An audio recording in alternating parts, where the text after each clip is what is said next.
Yan, hello guys. Ito nga pala pinapakain ko sa mga Syrian hamster tsaka sa aking CDH sa mga hamster natin. Ito yan, minimix ko lang yan.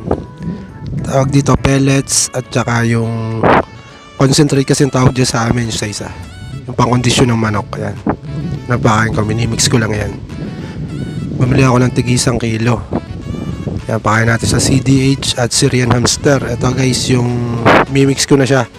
Talak na natin yung pellets. Yan. Bale ito guys, haluin nyo lang yan.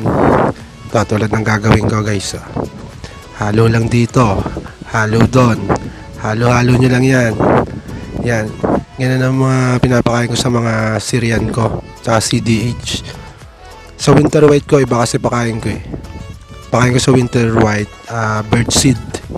Ito, pang ano lang to. Pwede lang to sa CDH tsaka sa mga Syrian hamster. Okay guys, thank you.